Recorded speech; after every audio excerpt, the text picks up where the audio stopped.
Halo semua, halo teman-teman. Semoga kalian selalu sehat dan baik-baik saja. Kali ini saya akan mencoba menggambar dan bercerita sedikit tentang tokoh wayang Gareng. Gareng bernama asli Bambang Sukskadi, putra Resi Sukskadi dari Padepokan Bluluk Tibo. Bambang Sukskadi atau Gareng bertapa di Bukit Candala selama bertahun-tahun untuk mendapatkan kesaktian.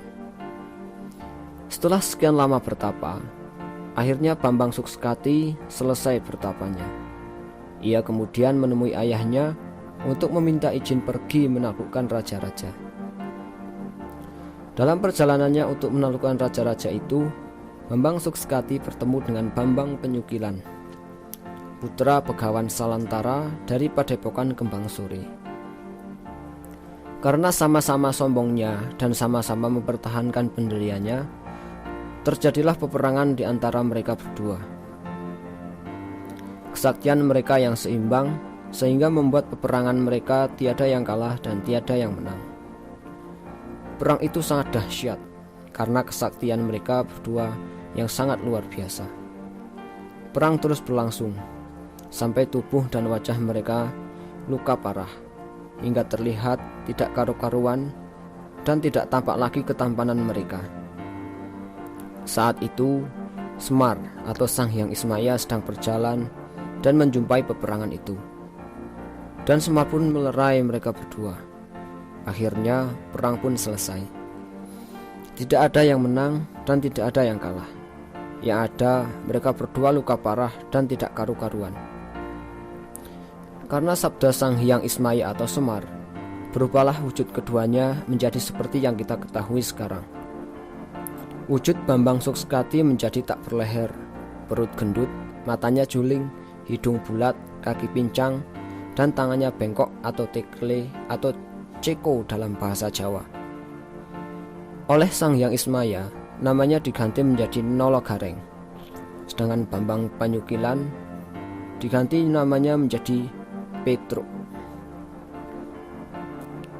Ada kisah lain tentang Gareng ini, teman-teman, di mana ia dulunya adalah anak dari Begawan Salantara atau Gandarwa Maya atau Gandarwa Raja Bali. Gareng bernama asli Mercukilan dan memiliki kakak bernama Pecruk yang kelak akan menjadi Petruk. Dulu, Gareng atau Mercukilan merupakan sebangsa jin dengan wajah yang sangat bagus atau tampan. Tidak jelek seperti wujudnya saat menjadi Punokawan. Ia hidup dari zaman dunia belum ada manusia, hingga saat dunia mulai dihuni manusia. Mercukilan dan Pecruk sering melakukan kejahatan seperti mencuri, merampok, membegal, dan semacamnya. Sampai ketika Mercukilan dan kakaknya Pecruk membuat keributan di Kahyangan Suralaya. Mereka bertarung melawan Batara Guru, kemudian dilerai oleh Semar dan Togok. Namun kemudian Mercukilan dan Pecruk malah melawan Semar, sehingga akhirnya Mercukilan dan Pecruk kalah dan kemudian diruat oleh Semar dan diangkat menjadi anak. Mungkin masih ada beberapa versi lain dari cerita tokoh Gareng, tapi saya hanya menceritakan dua versi yang baru saja teman-teman dengarkan, karena memang baru itu sajalah versi yang saya ketahui.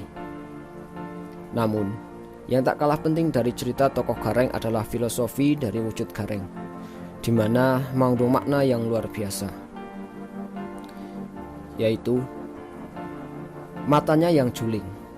Artinya bahwa orang hidup tidak boleh asal menilai sesuatu hanya dari apa yang terlihat. Lalu tangannya yang tikle atau ceko, atau dalam bahasa Indonesia mungkin patah. Artinya bahwa manusia tidak boleh bertindak semena-mena menggunakan kekuatannya atau kekuasaannya atau tangannya, dan tidak boleh tangan digunakan untuk mengambil apa yang bukan haknya. Kemudian kakinya yang pincang. Artinya orang hidup harus senantiasa hati-hati dalam melangkah dan dalam mengambil keputusan, tidak tergesa-gesa dan tidak gegabah.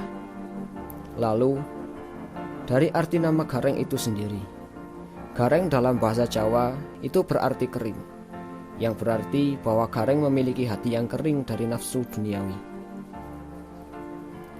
Baiklah teman-teman, itulah sedikit cerita tentang tokoh Gareng dan nilai filosofinya. Semoga bermanfaat dan memberi tambahan pengetahuan untuk kita semua. Sampai jumpa di video selanjutnya. Banyak salah mohon maaf dan terima kasih. Bareng.